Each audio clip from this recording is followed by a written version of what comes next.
Welcome once again, everybody. Brandon Stubbs, Steve Gallegos, and Gordie Tamayo here with TheTitleFight.com. Going back over last night's brutal bloodbath that we had taking place over here from Denver, Colorado.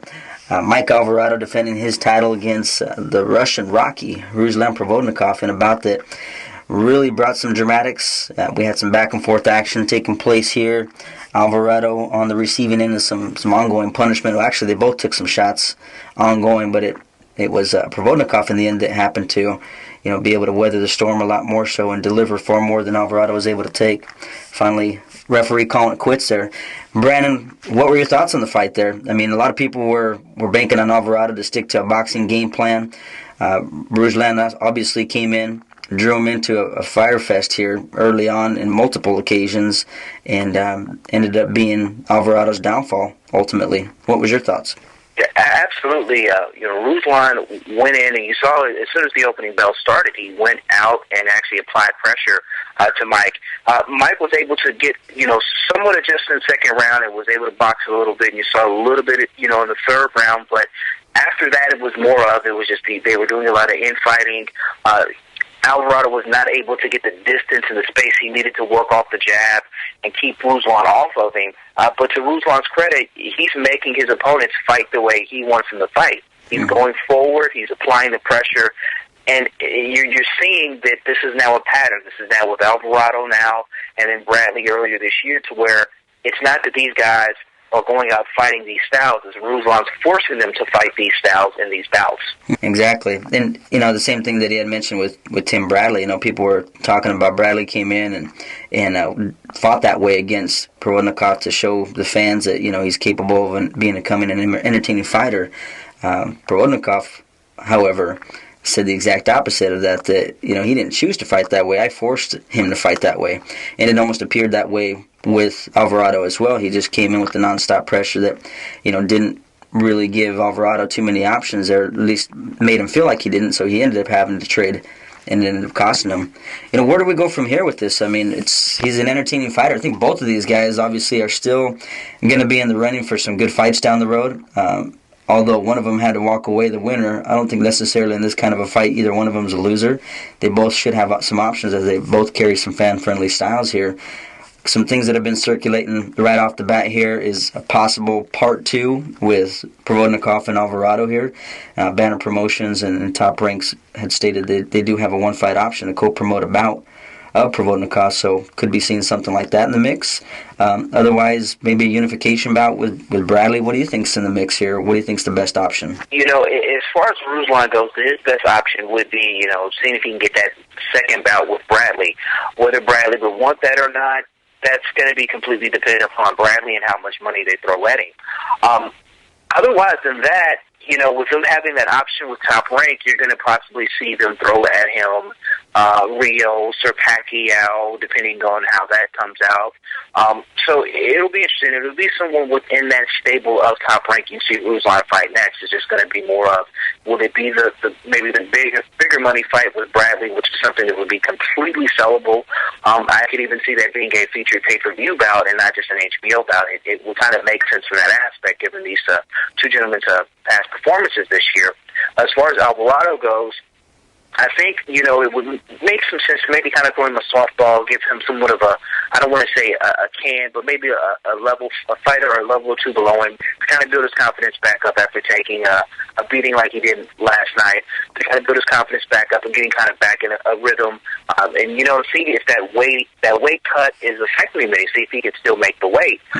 If not, after that, what makes sense for him is going to be him and Brandon Rios doing it for a third time. It's one up, and I think that would make the most sense for both these gentlemen. No matter what happens in the future, I think that's a fight that makes sense, that people will want to see, that will be entertaining as well. Steve-O, so we're touching base with you. We had last night, what were your thoughts on the overall outcome of the bout? Ruslan came in, pulled off the upset in Alvarado's hometown. Pretty big win for him. A lot of people were kind of dismissing that he was going to be able to come in and pull that nonstop pressure to cause Alvarado to fold. And Alvarado's a warrior at heart. It just turned against him on this time around. What were your thoughts on the outcome? I wasn't really surprised by, the outcome. I always was a big believer in Ruslan Provodnikov.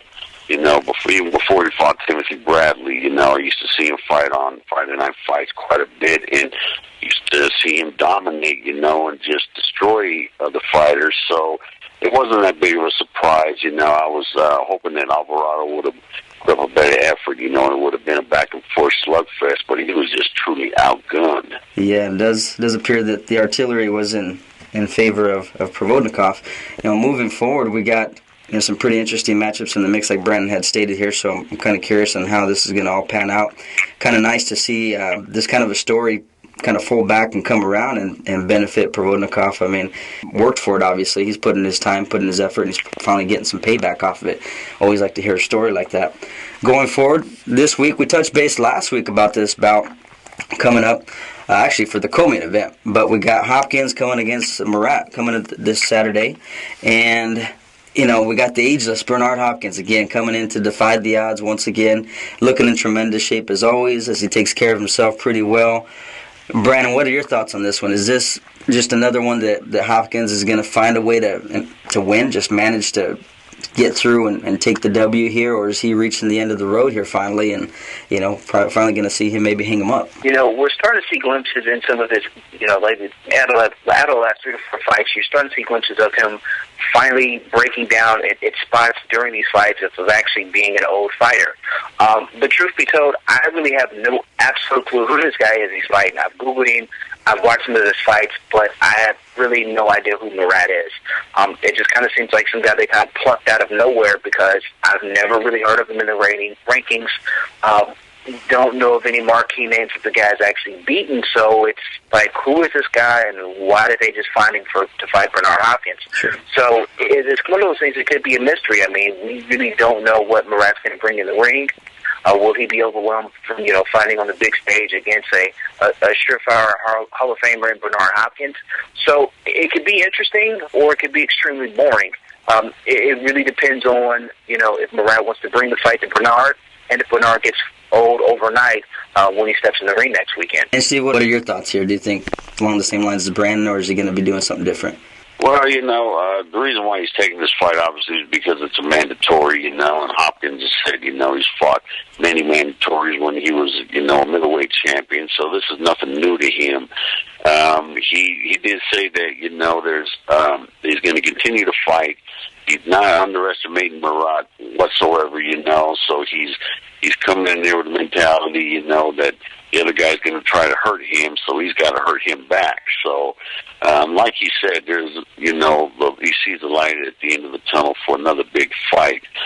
So, I think, you know, he still plans to keep on fighting up until the age of 50. So, I really don't see Hopkins going anywhere anytime soon.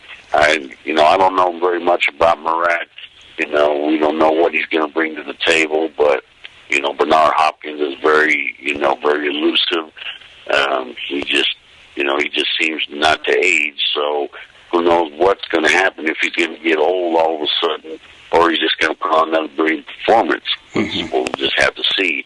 You know, on the undercard, there's going to be the other bout that everybody's kind of getting geared up for as well, with Quillen and Rosado taking place there. You know, Rosado kind of reminds me a lot about Alvarado. You know, they do got some boxing skills, and sometimes they get into those exchanges where, you know, they're just outgunned and not able to really make it out of it, though.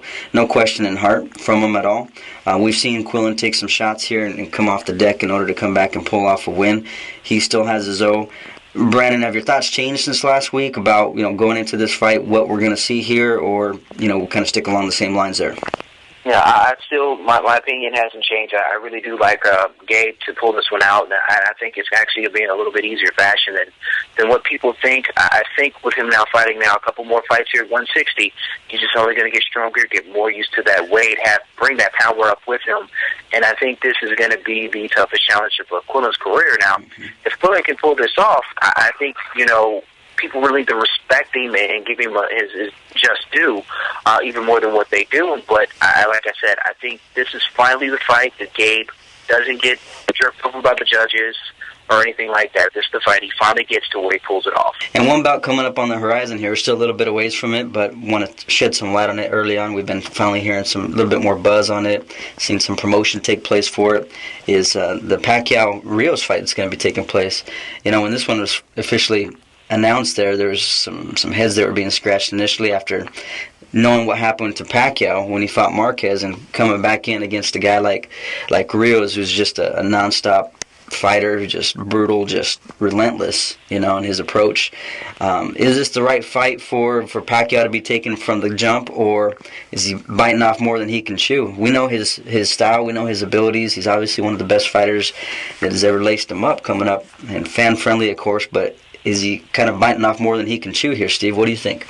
Well, I think, Rios' style, is going to play right into Pacquiao's hands because, unlike Marquez is a great counterpuncher, and just, gave Pacquiao so many problems. Rios is going to be right there for Pacquiao to hit. He's not going to have to go very far to find him, so I think he's going to play right into his hands. The big advantage that Rios has is that he is a tremendous puncher. He can hit hard. He does damage with his punches. We'll have to see if he's going to be able to impose his will on Pacquiao and knock him out. That's the only way I can see Rios really winning this fight is by knockout. But I still think Pacquiao, with his experience, his IQ, being the fact that he's going to be fighting in Macau, China, a lot of fans, Filipino fans are going to be making the trip over to see that. He's kind of got the home court advantage in this fight. So maybe, we'll have to see if, that's why they fight the fights. We're going to see November 23rd if he's bitten off more than he can chew. But as right now, I give Pacquiao the edge. Good stuff. And Brandon, we already talked a little bit about Rios maybe coming off of this fight, maybe making another round against Alvarado. Might even be seeing him down the road in the mix with Provodnikov, which would be a totally brutal bloodbath, I believe. But what's your early on prediction here of what's going to take place with these two? I completely agree with Steve, and I honestly think it's going to be kind of a replay of what we saw Pacquiao do against Antonio Margarito, who is friends with Brandon Rios, and if anyone can remember how everything that Brandon was saying during that 24/7 build-up to that fight. So I think it's an interesting matchup. Like Steve said, Brandon does have power and can, knock someone out, but the question is going to be, can he catch Manny?